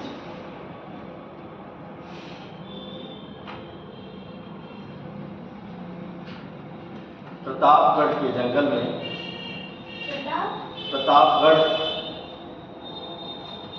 में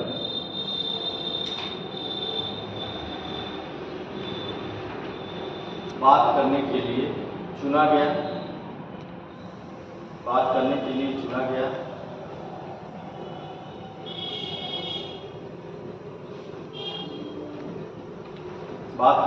चुना गया। शिवाजी ने अफजल खां पर विश्वास नहीं किया, शिवाजी ने अफजल खां पर विश्वास नहीं किया और उसने उसके विश्वास नहीं किया और उसने उसके धूर्तता का जवाब धूर्तता से देने का निश्चय किया, उसके धूर्तता का जवाब धूर्तता से देने का निश्चय किया।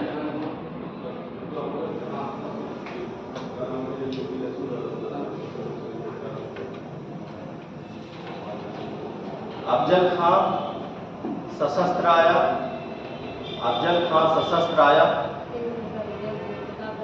अफजल खां सशस्त्र आया। अफजल खां सशस्त्र आया और उसके साथ 2 अंगरक्षक, उसके सशस्त्र मतलब शस्त्र लेके आया, शस्त्र लेके आया और उसके साथ 2 अंगरक्षक, जिसमें 2 अंगरक्षक थे, 2 अंगरक्षक थे, जिसमें एक ख्याति प्राप्त तलवारबाज, जिसमें एक ख्याति प्राप्त तलवारबाज सैयद बांदा भी था। ख्याति प्राप्त तलवारबाज सैयद बांदा भी था।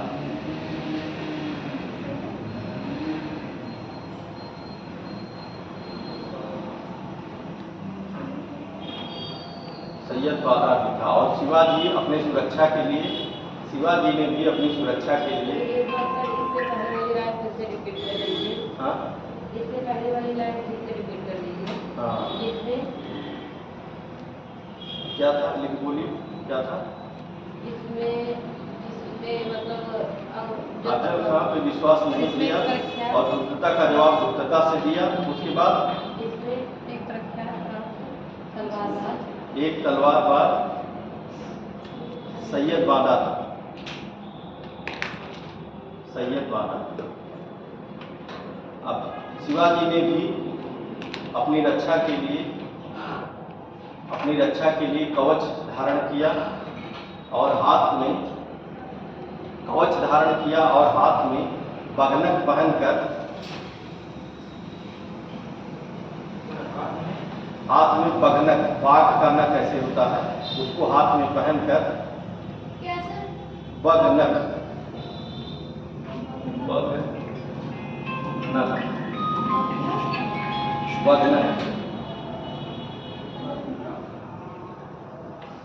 बगनक हाथ में पहनकर,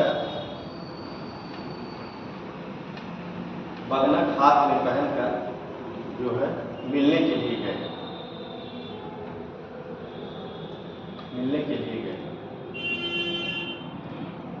अफजल खां ने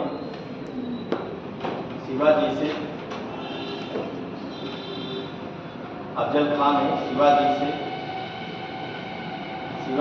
गले मिला।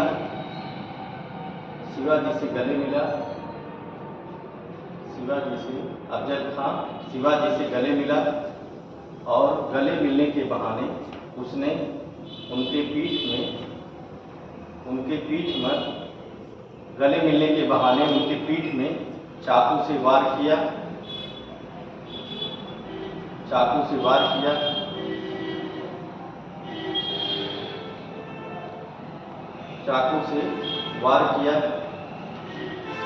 और उनकी रक्षा उनके कवच ने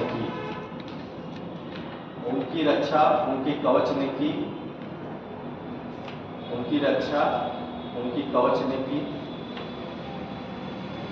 और उन्होंने बगनक से अफजल खां की हत्या कर दी।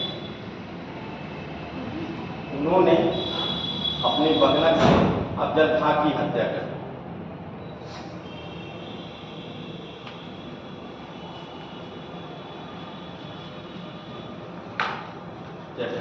ये युद्ध समाप्त हो जाता है। फिर इसके बाद शिवाजी का मुगलों से जो दूसरा युद्ध जो होता है, इसमें अब शाइस्ता खां और शिवाजी के बीच में, लिख लीजिए, शाइस्ता खां और शिवाजी के बीच युद्ध 1660 ईस्वी। शाइस्ता खां और शिवाजी के बीच युद्ध 1660।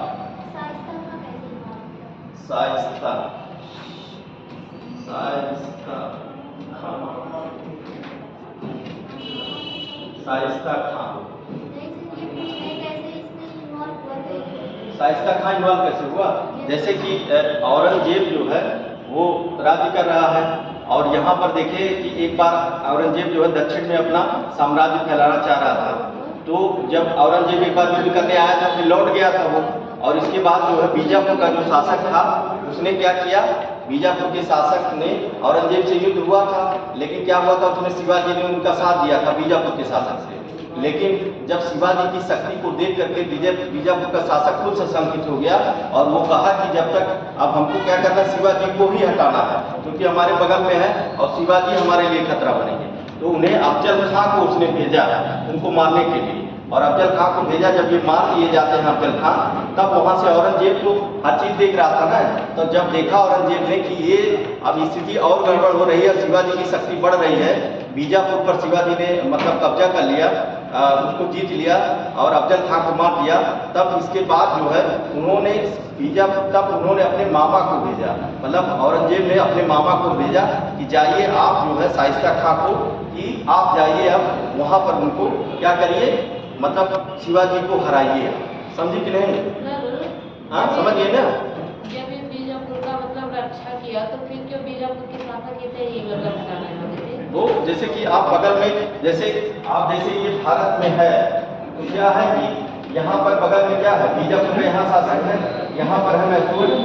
जो बगल में जब शक्ति बढ़ती है, जैसे अभी है, आपको एक उदाहरण दे रहे हैं, जैसे पटदार में आप गांव में होते हैं, पटदार जब बगल में बढ़ने लगता है ना तो क्या होता है, बगल वाले को क्या लगता है कि देखिए कैसे बढ़ रहा है। उसी तरह बगल में जो शक्तियाँ थी, अगल बगल शक्तियाँ थी, जब एक दूसरे पे बढ़ रहे थे तो उनको ये हो रहा था कि ये हमसे कहीं आगे ना निकल जाए और फिर हमारे लिए ही ये दिक्कत बन जाए। तो इस नाते जो है इन लोगों से अपने में ही लड़ते थे। अगर संगठित होकर लड़ते तो काहे कोई बाहरी आता और लड़ता, जब अपने में ही संगठन, ये अपने में ही लड़ रहे थे ना सब लोग। तो इसी तरह से उसको भी लगा बीजापुर के शासक को कि भाई शिवाजी की जो है शक्ति बढ़ रही है, इतने शक्तिशाली हो रहे हैं, आज तो हमारी सहायता कर रहे हैं लेकिन बाद में फिर हमारे ऊपर आक्रमण करके हमको हरा देंगे। तब इसी नाते जो है इसने क्या अफजल खां को भेजा था, और अफजल खां ने क्या किया कि अफजल खां से युद्ध होता है और अफजल खां को मार दिया जाता है, मतलब मिलने के लिए भेजा, धोखे से मारना चाह रहे थे। अब इसके बाद जब औरंगजेब देखता है कि शक्ति नहीं बढ़ रही है, तब क्या करता है औरंगजेब, शाइस्ता खां को भेजता है, और शाइस्ता खां आता है तो जो है शाइस्ता खां भी मतलब क्या बीजापुर के शासक से संबंध स्थापित कर लेता है और दोनों लोग मिल करके युद्ध करते हैं। ठीक, इसको लिखेंगे ना, अभी है टाइम, लिख लीजिए। चलिए थोड़ा 3-4 लाइन लिख लीजिए, 5-6।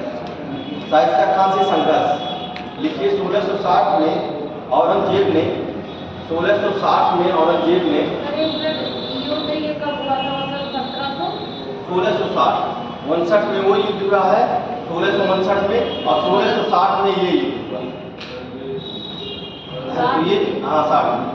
देखिए बगल में जो भी शासक था वो मजबूत जो होता है, तो बगल वाला जो शासक रहेगा उसको लगेगा कि ये हमारे लिए खतरा बन जाएगा, इस नाते जो है इसको। तो लिखिए 1660 ईस्वी में औरंगजेब ने 1660 ईस्वी में औरंगजेब ने अपने मामा शाइस्ता खां को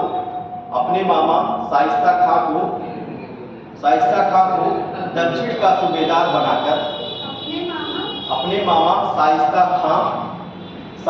खां ये लिखा है यहाँ पर बोर्ड पे, शाइस्ता खां को दक्षिण का सूबेदार बनाकर भेजा। अपने मामा शाइस्ता खां को दक्षिण का सूबेदार बनाकर भेजा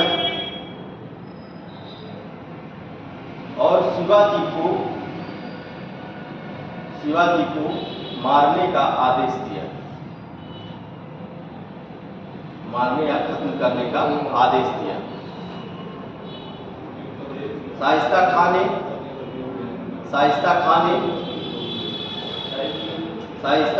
बीजापुर के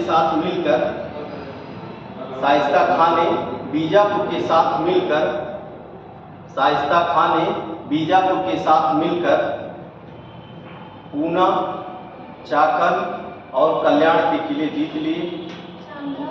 शाइस्ता खां बीजापुर के शासक के साथ मिलकर शिवाजी से पूना, चाकन और कल्याण, पूना, चाकन और कल्याण, ये 3 किले जीत लिया। पूना, चाकन और कल्याण ये 3 किले जीत लिया।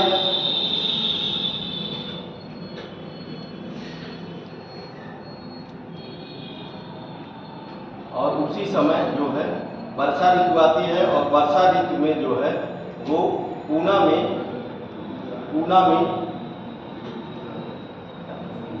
वर्षा ऋतु के कारण पूना में निवास करता है। वर्षा ऋतु के कारण शाइस्ता खां पूना में निवास करता है और 1663 ईस्वी में 1663 ईस्वी में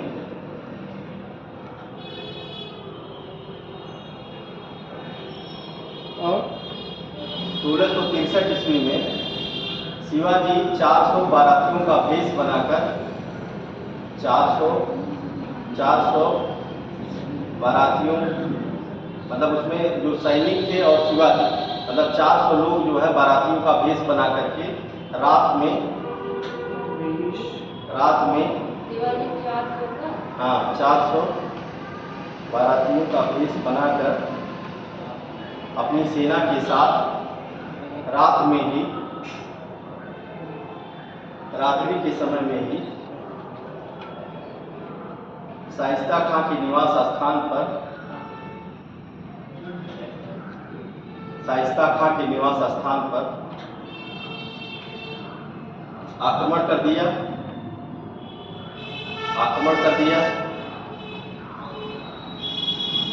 इस संघर्ष में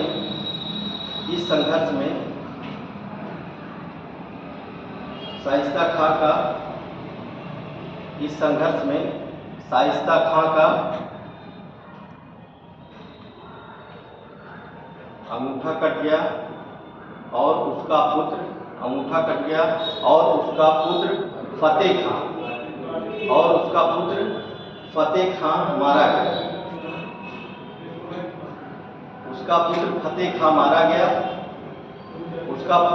फतेह खां मारा गया। और शिवाजी की पूना पर जीत हो गई।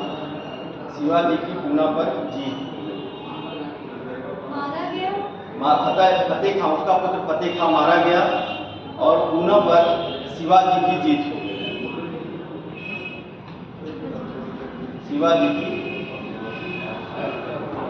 इस घटना से दक्कन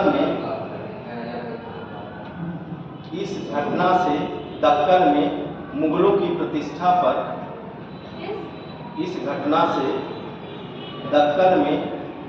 की प्रतिष्ठा पर गहरा आघात पहुंचा।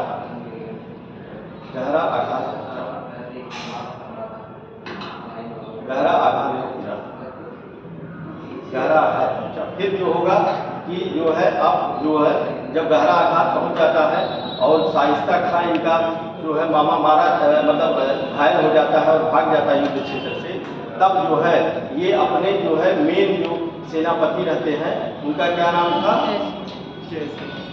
सवाई जय सिंह को जो है भेजते हैं और फिर सवाई जय सिंह से युद्ध होता है और उसी में होती है पुरंदर की संधि। और पुरंदर की संधि के द्वारा जो है कई किलों पर उन्होंने सवाई जय सिंह को दे देते हैं और उसी में जो है पुरंदर की संधि में होता है। और फिर शिवाजी जो है उसी जो जय सिंह रहते हैं उन्हीं का पुत्र होता है राम सिंह। उन्हीं के द्वारा बहुत कहने पर ये चले जाते हैं जो है औरंगजेब के दरबार, मतलब जाना तो नहीं चाह रहे थे, जान रहे थे वहाँ हमारे साथ धोखा हुआ, लेकिन जो है उनका पुत्र जो जय सिंह का राम सिंह रहता है उनके बड़े रिक्वेस्ट के बाद वो जाते हैं वहाँ पर और वहाँ पर जाते हैं और ये कहते हैं कि नहीं बहुत कुछ नहीं होगा। तो ऐसे कल फिर बताएंगे, टाइम भी हो गया है।